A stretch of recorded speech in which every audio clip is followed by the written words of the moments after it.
Good evening, everyone, and welcome to another broadcast of Northwest Georgia Cryptics. I am Rick Weaver, your host. I am joined tonight, as always, by Blake Duckworth, my co-host. Tonight we have a very special guest on, uh, Mr. Scott Martin of the Paranormal Awakening podcast. Uh, Scott's a young man that has been in the doing the paranormal research. I think he said for 4 years. Been into Bigfoot research for the last 2 years. Without any further ado, I'm gonna let Blake open the show, and then we'll bring Scott on. I hope everyone is doing okay. As always, guys, thank you for your support. And if you're not already subscribed, hit the subscribe button, bell notification, like, and a comment. Um, like Ricky said, Scott is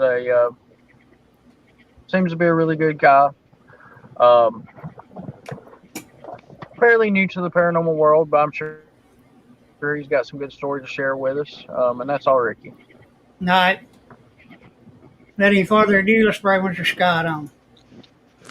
Hey guys, Scott, how how's it you doing, going? buddy? Doing amazing, and amazing to be here. All right, Scott, just go ahead and explain to our viewers basically what got you into the paranormal and what Kind of just who what you you are. actually do. All right, so it was maybe 3 years ago. I started watching this show on YouTube called Scientific Researchers of the Unknown, and they kind of got me into the paranormal world. I was first a viewer before I became a part of their group, and then I later on decided to open up my own show. But before all that, I became friends with a few people, and I started to learn more about cryptids, Bigfoot, and UFOs. And well, I already knew about UFOs and the existence of UFOs, but I mainly have done ghost research for 4 years, as well as UFOs, and then Bigfoot research for 2 years, as you said in the intro. And it's just one thing that really shocks me when you dive into this world of paranormal phenomenon, and honestly, it's just crazy. And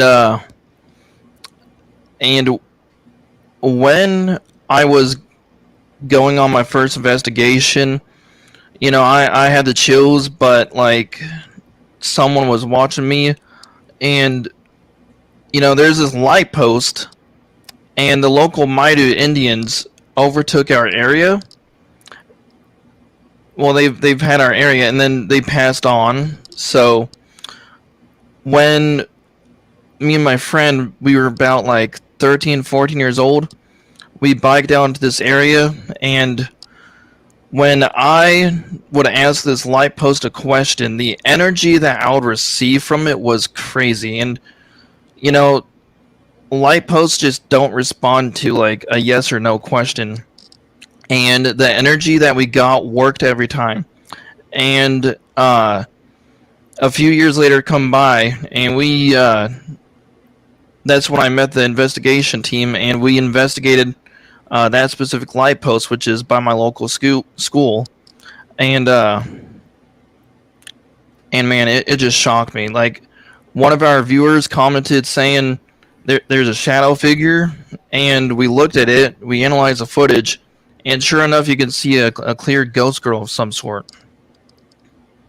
So I don't know, that was just one of the first of many experiences I've had. Okay, Scott, what about the Bigfoot aspects of the paranormal? Have you what's your investigations been like on that front? So for Bigfoot, 2 years later from that, or a year later, I think, before that investigation, wait, no, after that investigation, I became friends with Jesus Pine Jr. from Breaking Bigfoot on YouTube. And, I was walking along my neighborhood, and I went into a trail, like a fire trail, I think it's called. And when it was around midnight, and I heard a growl or like a grunt noise of some sort, and I saw like a 6 foot tall, like a shaggy character, kind of like a Chewbacca, And when I saw it, we just kind of locked eyes, and I'm like, "Yo, what did I just see?"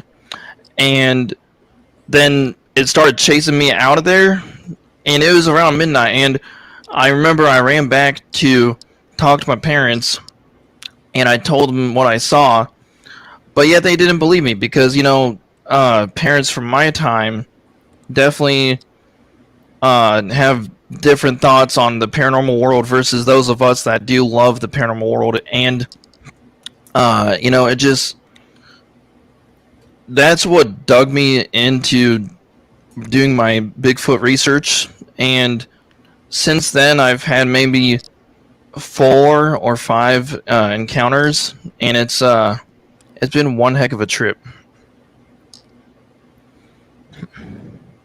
But that was one of my first Bigfoot encounters, though. Okay, as far as the paranormal research and the Bigfoot research, you said you were from Sacramento, California. Is that where you basically do all your research at? No, sir. I do. Well, I have a little foresty neighborhood area, and so it is a little bit foresty in my area. So that's where my first encounter was, which was literally like a few minutes down from my house.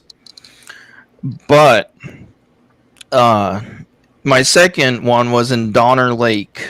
Yeah, Donner Lake, and about 2 miles up from the water, I could see an X mark, like an X mark structure with 2 big giant pieces of wood. And I can send you my photos I have of what I captured.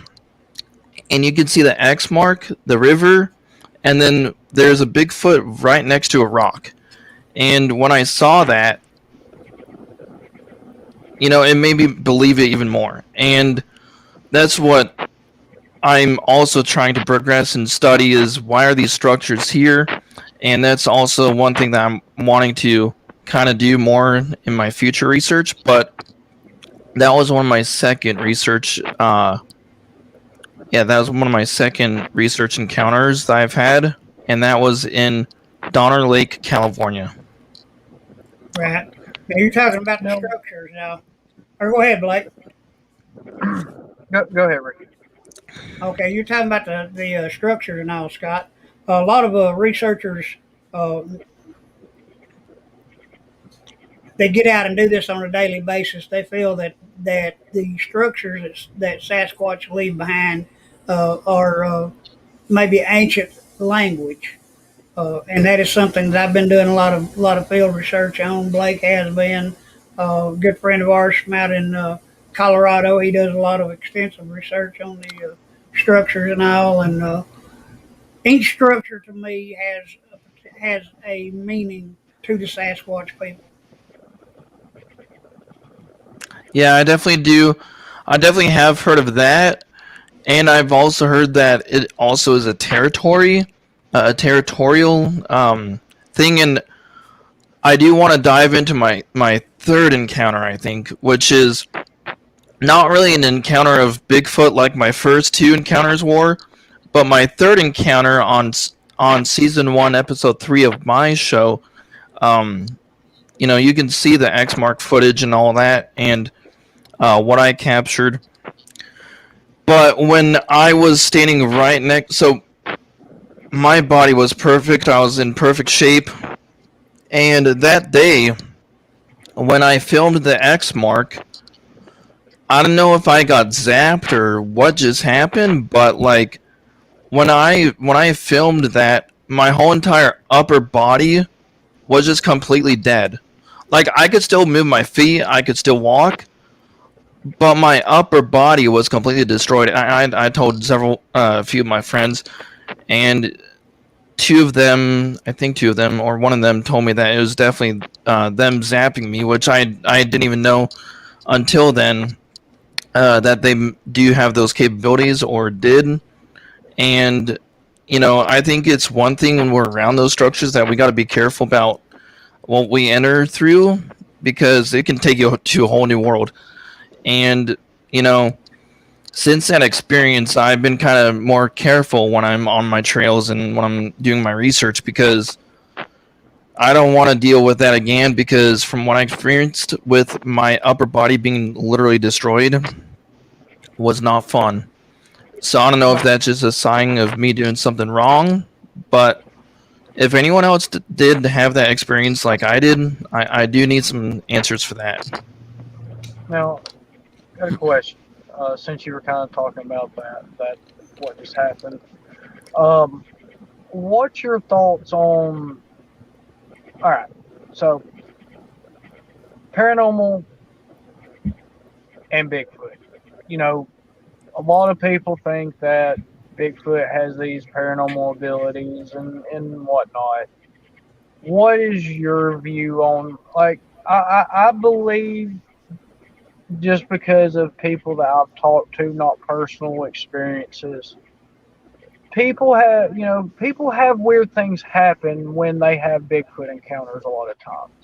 Whether if it be cloaking or, like your experience there being zapped, mind speak. I mean, all these other things, like, why do you think that is? And do you think it's just like my outlook on it? I think a lot of it's things we just don't understand, so therefore we call them paranormal. Now, Well, they're still paranormal. I mean, that's what paranormal means, but well, as far as why these things happen or why these occurrences happen, I think it's really like a message being sent to us. And of course, uh, I've seen, on Google, that the FBI has investigated Bigfoot and, hair evidence and all that kind of stuff. But yet they try and hide the truth and try and hide the facts about Bigfoot.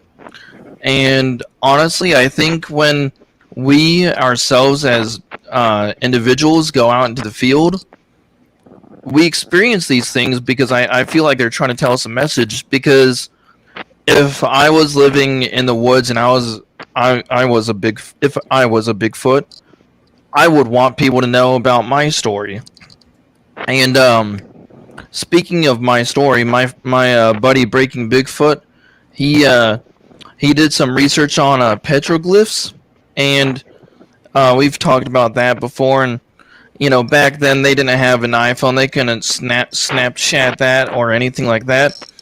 And the stuff that he captured from his petroglyphs were impressive. Like you could see full round discs of UFOs, big creatures like Bigfoot, and it makes me realize that maybe these are messages to us, and that we have a reason.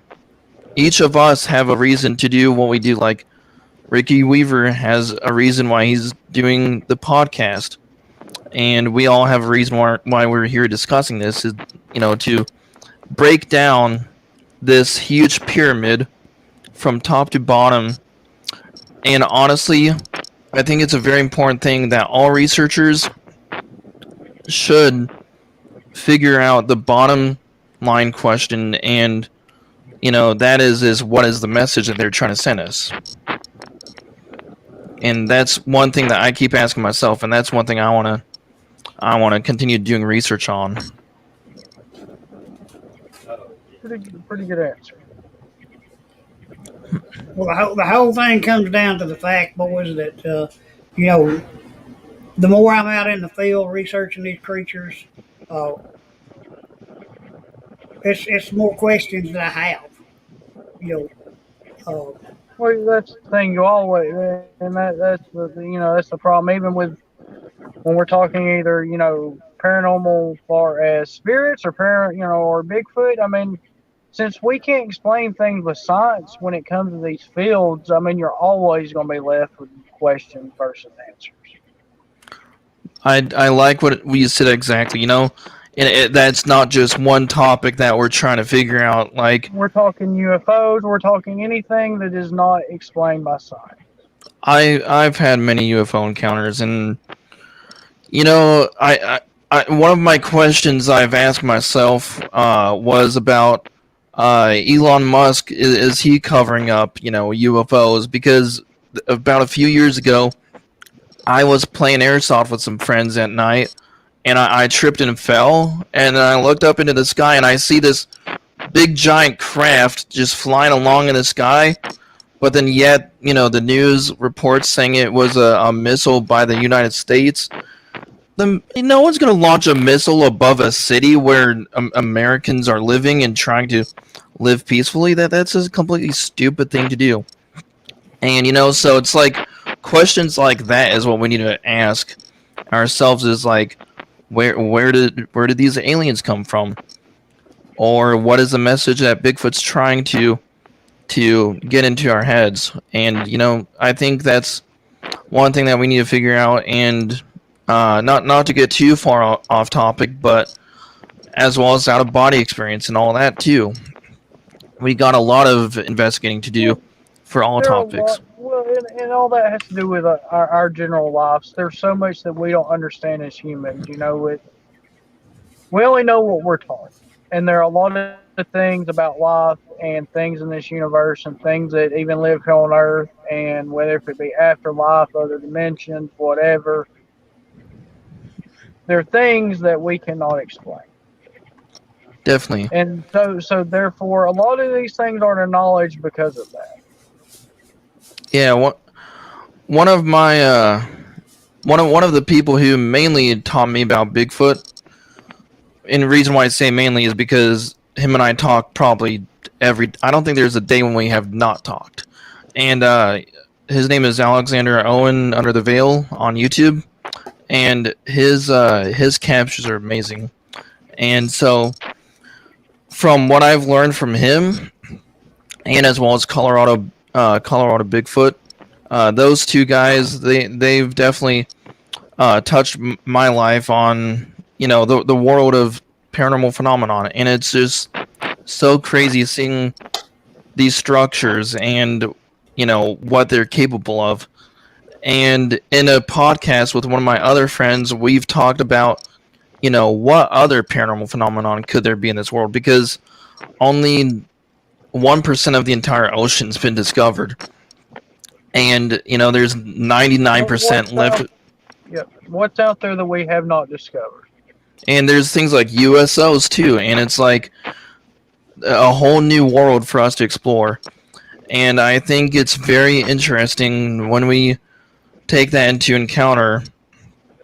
And honestly, though, that one question still lies beneath me, and it's something that I want to really crack down, though, is where do they come from? Because even for Bigfoot, Bigfoot might not even have originated from Earth, or did he? But that's another question that we should ask ourselves: is if we're flying to another planet, we might see the same cryptids there as we do here. But then again, we can only know. We can only know so much what we've been told, like you said, and from our own independent research. Of course. And we discover all the stuff, and it goes back to we just don't understand. We discover things all the time that we just don't have explanations for. Oh, dude, definitely. Like, they discovered the giant squid, like, maybe... I don't want to get too far off topic, but the giant squid, I remember that I was like 9 years old, I think, when that was a thing, and when that was first discovered, and I think there was only one that's been discovered. So imagine what the entire ocean would be like. Maybe there's an entire city under the ocean that we don't know about, because we don't have the capability to go that far. Talking about squids, I know this is going way off topic, but you bringing that up made me really think about this. I forgot who I was talking to. I was having a conversation with somebody one day, and he brought up giant squids like you did. And squids are very weird.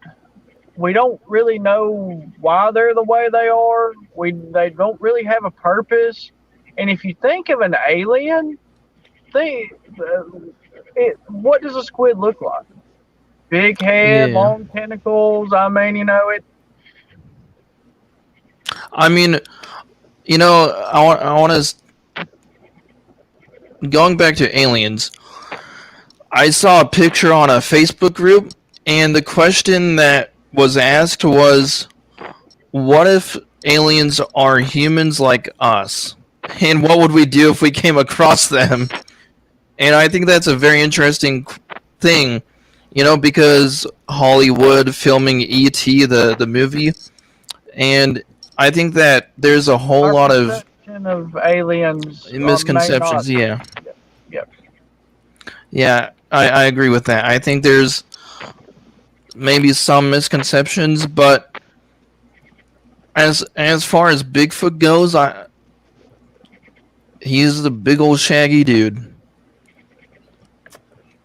Well, female or male, I should say that. But But there's a lot of people in our field that feel that Bigfoot actually has connections to aliens. Uh, what is your thoughts I along those lines? I was talking to, I think it was Jesus Pine Jr. in my friend's podcast on his show, and he did. I think it was him that was saying that there might be potential that Bigfoot does pilot UFOs, and I think it is very possible that there might be like some sort of friendship between all cryptids, and we might not have that friendship, but the government itself might also have that friendship because I'm not sure if these photos are photoshopped, but there's been like pictures of famous people with the aliens and stuff before, but I don't know if they're photoshopped or photo edited, because anyone can do anything nowadays with photos, which is why when you do your research, you have to be careful, and I mean be careful with the research that we're all doing, because there's a 4th of July. No. What is that thing called when it's like on the first of one of the months, and it's like a little stupid joke that you play around with people, and I'm blanking out on that. Yeah, April Fools. So there's an April Fool's joke going around, still being posted in these Facebook groups, and I tell people all the time that's an April Fool's joke, because if you look up on their website, they're just trying to mess around with people, but some people don't look at the dates on that. But I'm not saying Bigfoot is fake. I'm not saying that, because he is real, because we've all had those experiences for those of us that do experience that. But what I'm saying is when someone posts something, always research the date. Take it with a grain of salt at first. Exactly. I like how you said that. Hoax nowadays. I like how you said that. Don't necessarily not believe it. Don't believe it. Don't just take it and look at it. Don't automatically just assume things. And also, going off of what you were just saying about assuming things and all that stuff, I was super pumped for the UFO disclosures, and it really made me happy. They told us what we already knew, though. Well, yeah, we all know that, but they're displaying the footage, but yet they're saying they're balloons and stuff, and I'm like, what? A balloon can't go 400 miles an hour? Like, well, but the best one of them all was one of the first major media, Roswell. Talking about how they're saying that though they're the balloons or whatever. Same thing with Roswell. So you have, they report of a unidentified flying object crashed it was a couple of days. And all of a sudden they come back and say that it was a weather balloon. Yeah, how does it go from one thing, like weather balloon? First of all, you're not going to have a debris field from a weather balloon. But two, like, how much if your government cannot distinguish the difference between a weather balloon and a UFO, that should say a lot right there. I mean, well, I kind of want to touch up on that. So, it was the Canadian government, whatever their prime minister is. They were he was mentioning something. You can literally look up on YouTube too of a news clip of this, and he was interviewed by the news or something about aliens, and he talked about how there's different species too, and I'm like, what?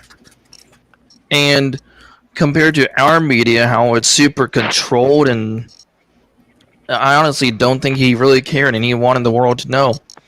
And I think that's something that we also gotta do with our own research, is research from other countries too. Like, don't take our own country's research too. Like, Well, of you course. can Google Canadian Bigfoot research. There's a channel that I follow, and the girl's husband or significant other, they do Bigfoot research together, both in and up in Canada. And I think when we do research, it's not just us people in the United States that's doing this research. There's people in Netherlands I know that are doing research, and it's super awesome seeing the structures that they capture. And honestly, sometimes it makes me jealous.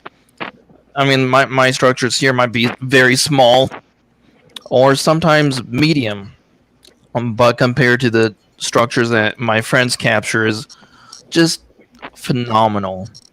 And like the world that we live in today, like I wish more people would pay attention to their surroundings.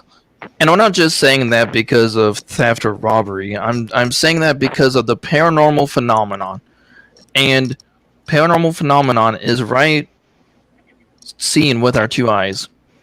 And Rick, I don't know if I told you this, but speaking of seeing paranormal phenomenon, about a few days ago, I was literally driving home from the gym, and I came across something running across the road.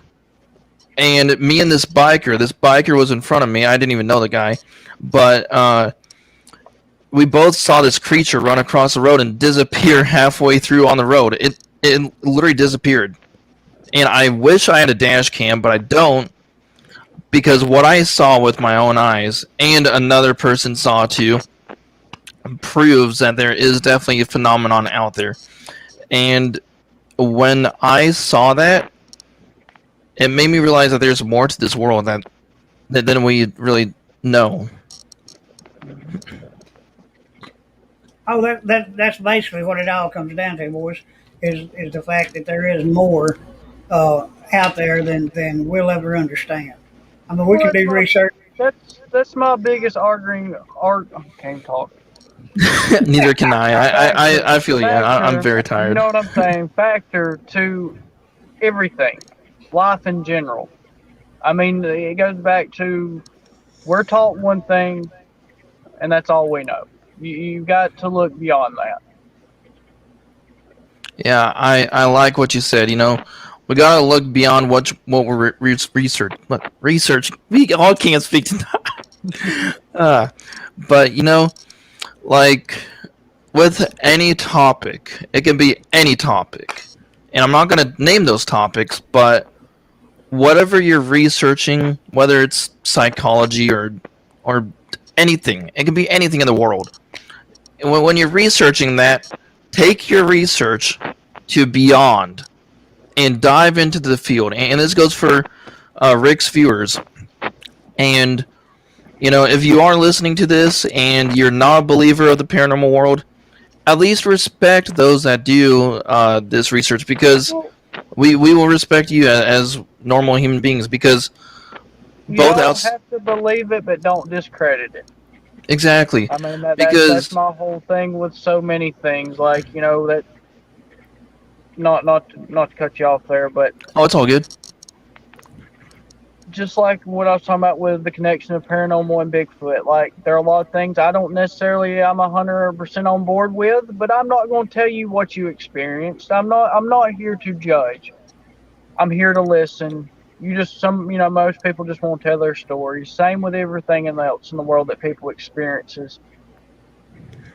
That's People right. see And I'm not going to. something, things happen. We are just if you're into some type of research or whatever, you don't have to agree with it, but you respect it. Exactly. I like how you said that. And Rick, you were gonna say something. Oh, I was just going to say no. You don't want to. You know, people tell me things every day. You know, I believe everything that I'm told as far as Sasquatch, UFOs, paranormal is concerned. Um, I'm not going to say that I don't believe it. You know, there's times that I would question something that people tell me, but as far as what other people experience, we're not in their shoes. I listen to them, and then I go out and I try to debunk, you know, to find an obvious answer to what they're telling me. You Yeah. know, uh, I've had things happen uh, over the last 40 years that I've been doing this. I've had strange things happen, man, that any common man would call you a liar if you told him what happened to you. But uh, it's amazing to me that as researchers, you know, people get out here and call themselves researchers, but yet they want to put down what everybody else has found. I'm not about that. If I've got a I like question, how you said that. right? If I've got a question, uh, uh, on something that someone's found, I'm going to go out there and I'm going to research it till I find the answer for it. I think that's something that is very important that all of us should take into account is when there is a person that's asking a question and you know uh you might think that it isn't possible, but it could be possible. So you know we didn't know that these phones could exist. We didn't know that these could exist, or our computers, and they were accidentally built. The phone was literally accidentally built. You can look up the history of the phone, and it was accidentally built. And I'm assuming the same thing with paranormal phenomenon, that it definitely wasn't created by someone. It was there for a reason, and that we're here for a reason too, to explore that paranormal phenomenon. It's like Blake and I were in the cemetery in Bartow County a few months back, and we heard something down there that night that even until today I still can't explain what it was. Uh, I have the chills from hearing that. It's I something that I'm not on board with, but I don't know what else to other like. Okay, so what we experienced that night, I mean, like we've heard all types of, or multiple Bigfoot howls, and this is something I've never heard before.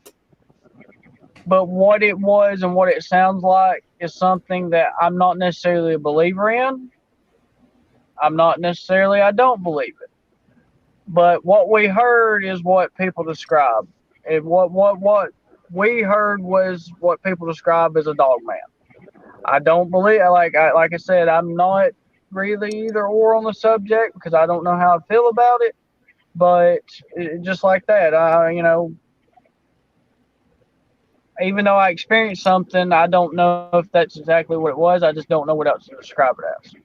Oh yeah, so I do want to touch upon that. So my friend Carson from Srotu, the show that I was telling you guys about earlier, he was in Yosemite, and in the podcast with me and him, I asked him a few questions about what he's heard, and he said he heard howling, but he doesn't know if it could be people screaming or just doing stupid things, And like I think that when we hear something, go in the direction that we hear. I'm not saying if it's safe, of course. Don't go into that direction alone because you can actually get hurt. And my ex girlfriend, she told me this story about when her and her friend were walking on a trail and they heard something that sounded like little kids playing in a forest, and then they booked it out of there and they didn't want to go into the forest because they felt like a negative presence of danger. So it's like, if you hear something, proceed it with caution. But of course, as long as you have like a group with you, which I'm assuming you guys do as well as the listeners. But always proceed your research with caution, no matter what it is. It's like the old saying, curiosity killed the cat. I mean, as humans, we're very curious creatures or animals or whatever you want to call us, beings. Um, but yeah, you don't want to walk into something you're not prepared for. Yeah. One question I did have for both of you guys, actually, instead of you guys asking questions for me, is what do you guys think about or know about? I guess I either or for Bigfoot calls, and like, do you guys do Bigfoot calls yourself, such as wood knocks, or what's your intake on that? Oh yeah. Uh, Mhm. I'll tell you a couple that Blake and I experienced up close and personal. Um, Yeah, hang on, one, Ricky. He's pretty much telling both our stories on this because all of our experiences with calls and responses and everything have been together, so we can't really answer this independently because we were both there at the same time. But go ahead, Ricky. okay. Uh, Blake's dad was used to be a big skeptic. Johnny, I love him to death. He's a great guy, but Well, I he wouldn't went. call him like he did not believe. He never had anything happen. So it's one of Well, those things, kind of like he me, he me can't he myself, can't say that anymore. me myself. That's how I was, before I ever had anything happen. I did not believe in them. I did believe in them, but personally, I never had anything happen to me. So, you know, Back in 2011, I had a few months prior to this, I'd had a heart attack, and I was recovering from it. Blake and his dad and I went down to the lake. We'd walked about a mile and a half from the truck over around this little cove area that came out of the main body of the lake. Uh, Standing there talking, it was actually where Blake had his personal sighting at down there. But we were standing there talking by these big rocks, and we started walking back down toward the edge of the water. And Blake told me, says, "Hey man, says, do a howl." So I did, and honest to God, just as my howl ended, this thing right across the lake, right across this cove, about 60 yards from us, let out a yell identical to me. I'll accept it was a lot, much more deeper. You could tell its lung capacity was a lot greater than what mine was. Uh, but so you talking about scaring us now? Now that one scared us to death. Uh, I look around. Blake and Johnny had run off and left me. When I get back to the truck about 10 minutes later, they're both sitting in the cab of the truck. Johnny rolls the window down, looks at me, says, "Hey man, I didn't have to outrun Bigfoot. All I had to do is outrun you." Me standing there heaving for breath, And then one night, a couple of months after that, we were down there in Johnny's boat, and we had pulled into this cove, and it was the same code. yeah, same cove. Blake yells out a yell. Well, just right on top of the hill, we were sitting like 20 foot off the bank, right on top of the hill above us. This thing screams out, "Dude, I'm telling you what." As Blake put it, I didn't know whether to jump in the water, walk on water, or Yeah, what. Ricky was fight or flight mode. He was going somewhere, just don't know where he was going. Dude, But yeah, we've that had a lot. I mean, just that's just two of like the most memorable responses that we've gotten. But yes, I mean especially you when we first really got heavy into research. Um, there are reasons we got into research. We were actually just kind of give you why. I mean, a lot of people have heard the story on this show, but I'll kind of just give you a backstory. Um, so basically, there's a cemetery about 30 minutes from our house, 45 minutes or so from where we actually live. We started going down to the cemetery, just paranormal investigating. And we went down there for a while before anything actually ever happened at this area. Basically, me and Ricky were down there one night. We'd been out in the cemetery and we had something howl. And Ricky used to be taxidermist. me and him both have hunted our, we're in the South. We hunt. We're in the woods a lot, growing up and everything. So So we, y'all hunt too? we know what's in the woods. We Oh know yeah. what makes sounds. We know what they sound like. And this is something me and Ricky had never heard before. At that time, at that point, we didn't know what it was. We didn't really, we just got out there. It was more or less just fight or flight mode. Let's get the heck out of here, and didn't really talk about it or anything. And a couple of weeks went by. We'd been down there a couple more times, and I don't know what made me do it. I just somehow come across. I don't remember. This was back in 2011 or 2010, 2011. I think it was 2011, and I'd come across some howls on YouTube, some Bigfoot howls, the seer sounds, and some other stuff, and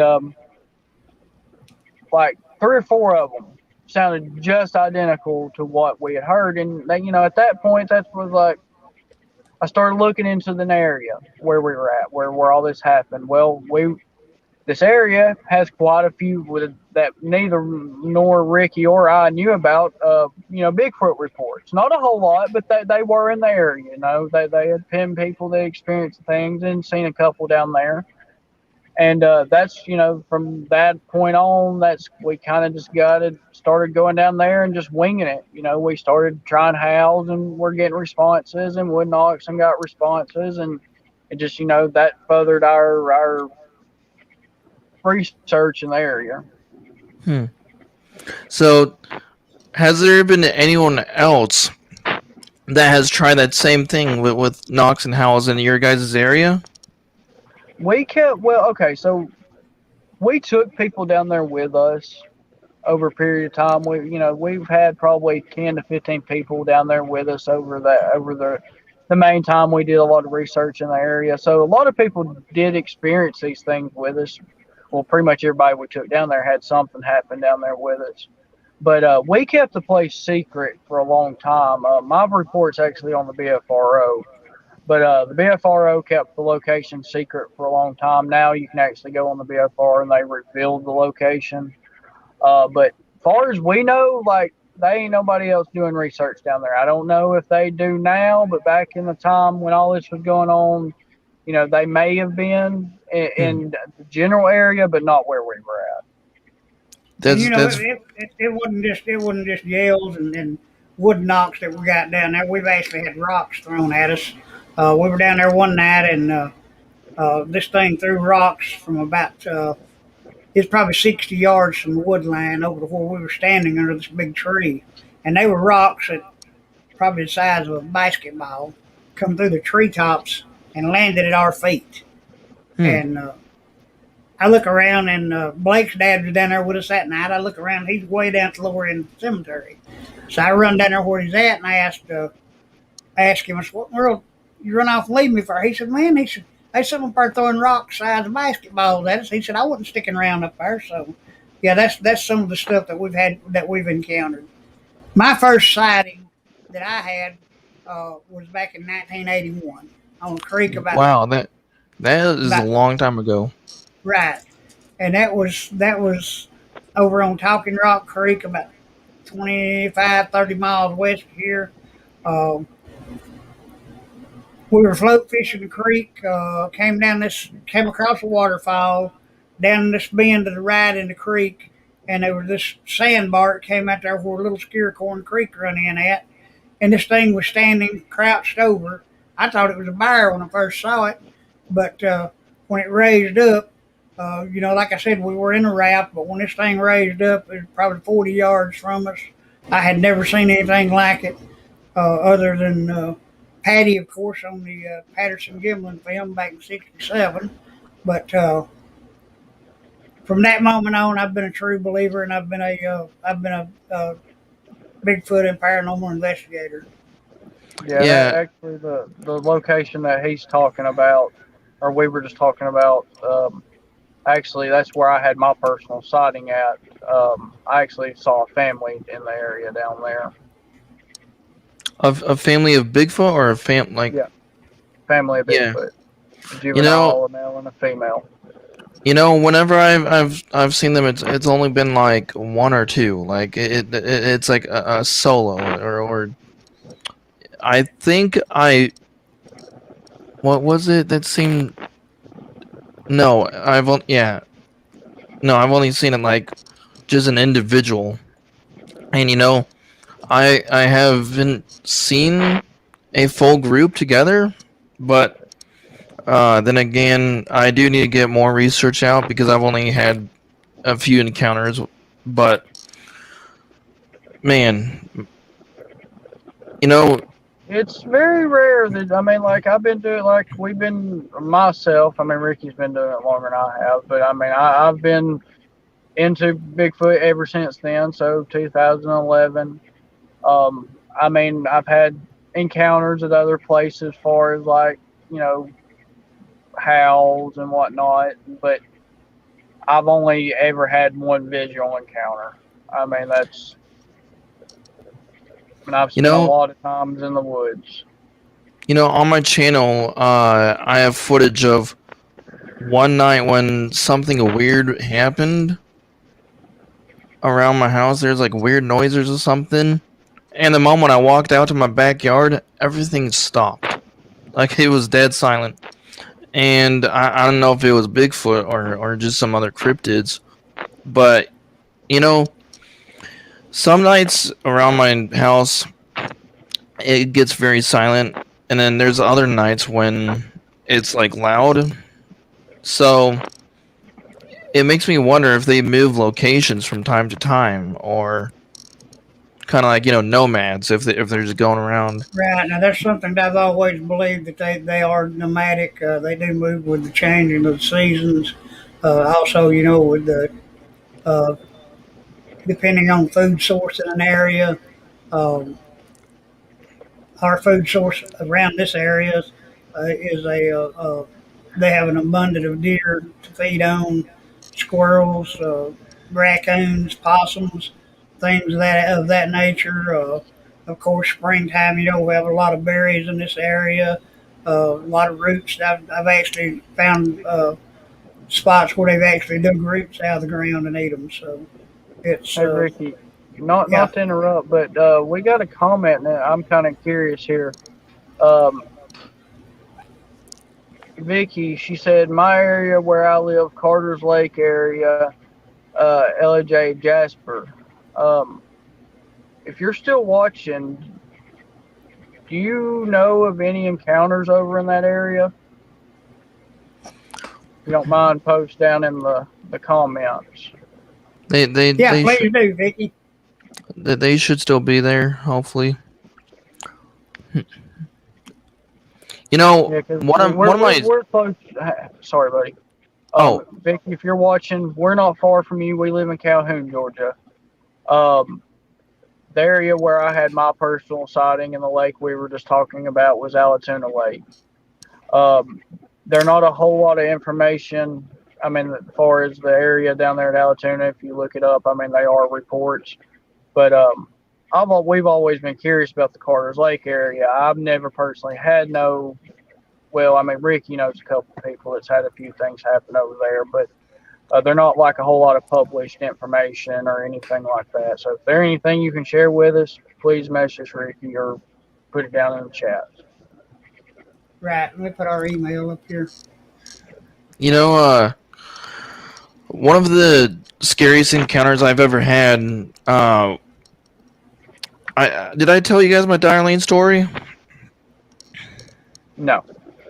Okay, so it was this year, and my friends and I we went down to Darlene, and we're just like, let's go investigate Darlene, and because it's definitely been a thing on my bucket list, and it's one of the most haunted roads in our area, and it's known for the KKK murders, and there's even a police car too that is ghostly, and supposedly rumors run around saying that they oftentimes will see a ghost car replicating the event that took place, and so when we went there to investigate, we started walking like maybe a mile down the road from the car, and you know, I had this feeling of seeing figures, and I don't know if I was fatigued or not, or tired, because when you're tired, you can see a lot and procrastinate. But uh, we got the EMF reader out, we got some readings, and I have that footage on my YouTube channel too, so it's there. But when we got to like this one point where it started becoming very weird, and I had that gut feeling that something bad was gonna happen, and I started looking around to see the area that we're in, and we noticed like kind of like a clicking sound, and we told my friend, we said, hey, turn off the light really quick. And right when I said turn off the light really quick, we heard a gunshot, and we booked it out of there. And that was probably one of my scariest investigations yet. And honestly, that is why you shouldn't investigate alone in any paranormal topic.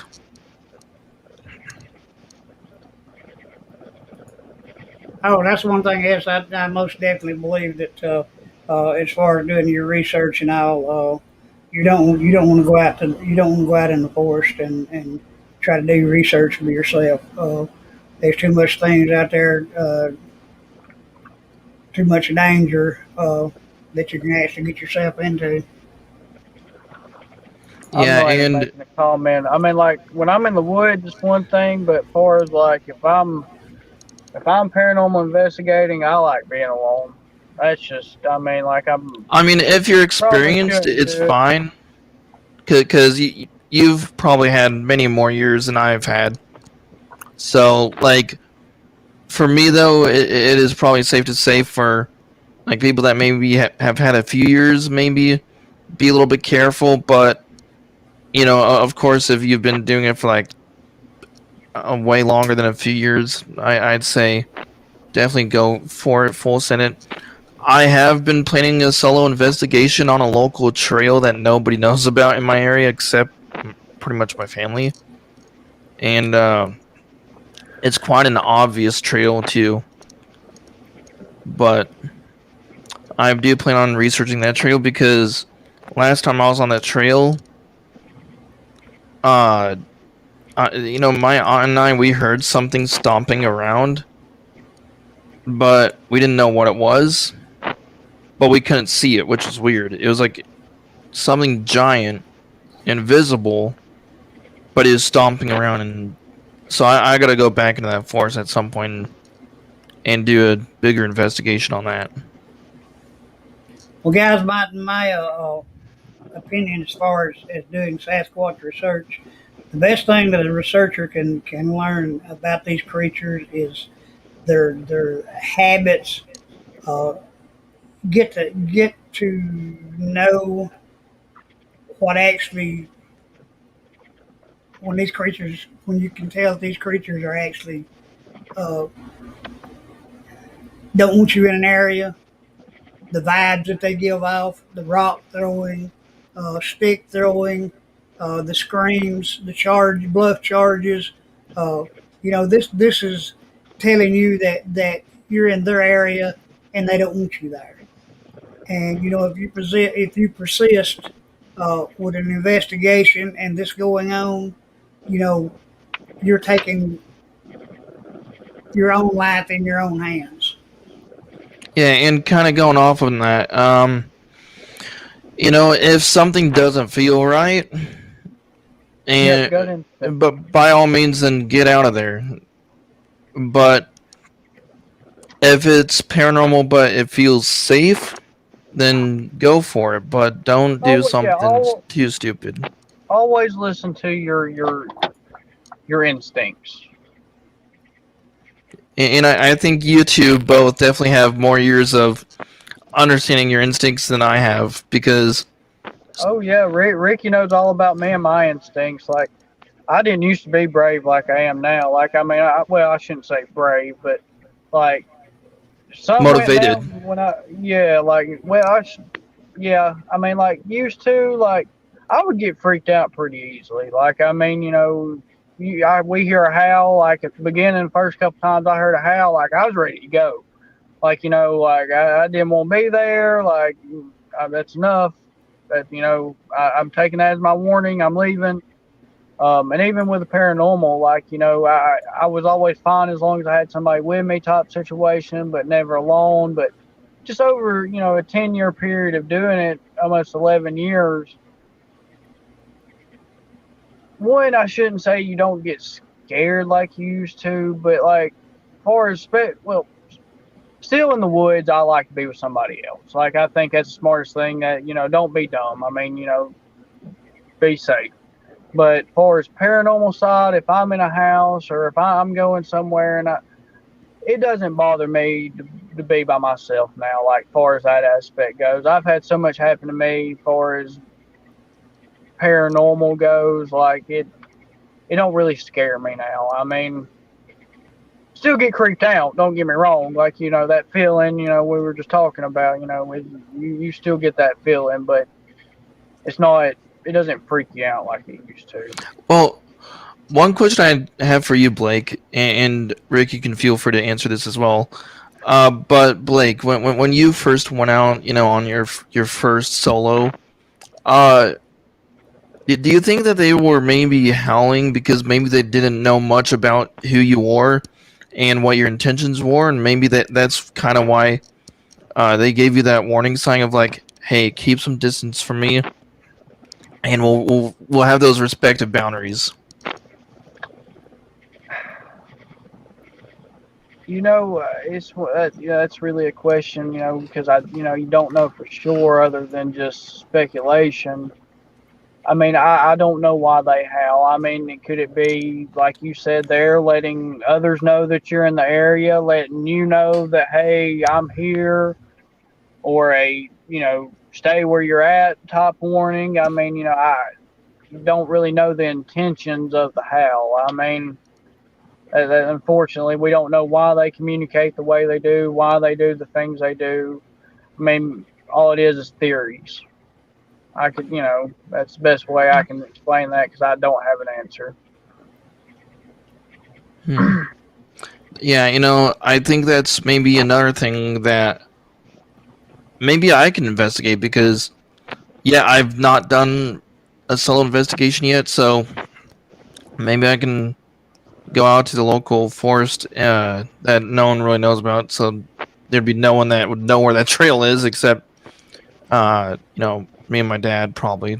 Yeah, he was the one that told me about the trail, so there's like nobody else other than us two who know about that trail, but maybe I could investigate and hopefully have a safe investigation and see really why they get irritated when there's someone new that goes out there that maybe something that's irritative, or maybe it's just the caution that they have, or the skill level.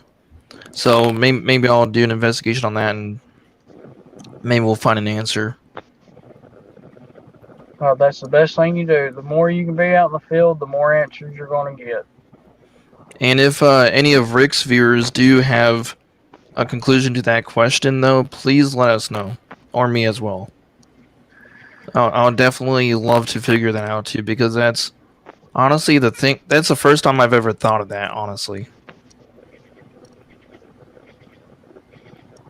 Well, I think it's one of those questions, though. Like I said, it can't truly be answered because I mean we have no experts in the Bigfoot world. We have people call themselves experts. We have you guys. No, I'm done.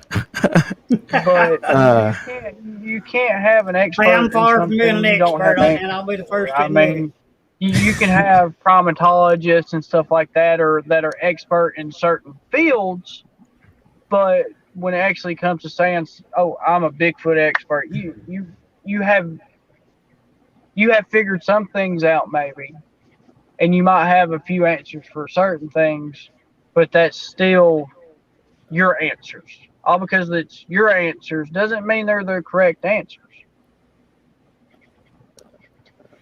Yeah, And kind of going off topic, but not really off topic. UCLA opened up a extraterrestrial class on UFO research, and so maybe there might be a chance for us to, get a degree in our favorite topic. I mean, even though we can, do this for free, pretty much. It literally doesn't cost any money whatsoever. But I think that, it's so cool that it's finally becoming an opportunity where it can be a degree too.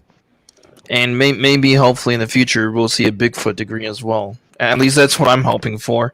That would be such a cool thing to get a degree in, where you can actually be, a master at that level, where you finally have the proven knowledge, and people can recognize you for it. And I think that's something cool that, they're at least doing for the extraterrestrial world.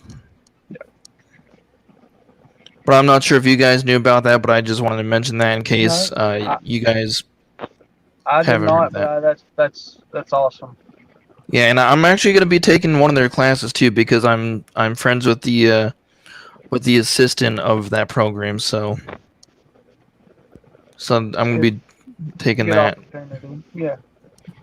Why not? Yeah, definitely. And I'm like, I don't need to take 4 years of it, but just a class would be pretty cool. Yeah. Get a certificate or whatever. And it may be something that you like too. Definitely. And when I know in Florida and maybe other places in the world they do Bigfoot conferences. They hold conference classes. Yeah, and they hold. We're not too far from Gatlinburg, which they have a conference there every year. Then there are a few places in Tennessee, in other parts of Tennessee that have conferences. yeah, I was gonna go to a Florida conference, but the day that it was hosted was the day that I was leaving, so that was kind of bad timing on my end. But there'll be an opportunity in the future, and I'm hoping that at least in my area, maybe I can get to one easier than that on the East Coast. Well, I mean, Washington State. I'm sure they have a lot of conferences. Oh, definitely. Washington is honestly, I think the first video I've ever watched on Bigfoot before I actually really dug into the topic of Bigfoot was it was some sort of I think it was Finding Bigfoot. Not that I agree or disagree with their TV show and how they display things, but It's a TV show. It's a TV show. But just like your paranormal TV shows, they're TV shows. Yeah, and it was really interesting that they had, I think it was firefighters got involved with the research or something on some episode in Washington. And it's kind of interesting that you brought up Washington because, I feel like there'd be definitely a lot of sightings there because it's, it's these government yeah, I mean, Washington State's one of the, it's one of the biggest hot spots here in the United States. I mean, for government purposes. Yeah. And where we live, as far as Bigfoot goes, we live in a very Bigfoot oriented hot spot. Here in the South, Florida's real big for skunk ape sightings and stuff, but where we live here in North Georgia, the Blue Ridge area is, there's more reports that come out of that area than, I'd say probably 60-70% of the United States. That is, I'll definitely have to look into that.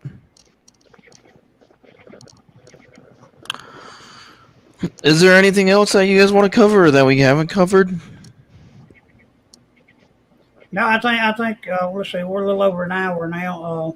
It's normally about the time we run our show. We really want to thank you, Scott, for being on with us tonight. Thank you, Scott.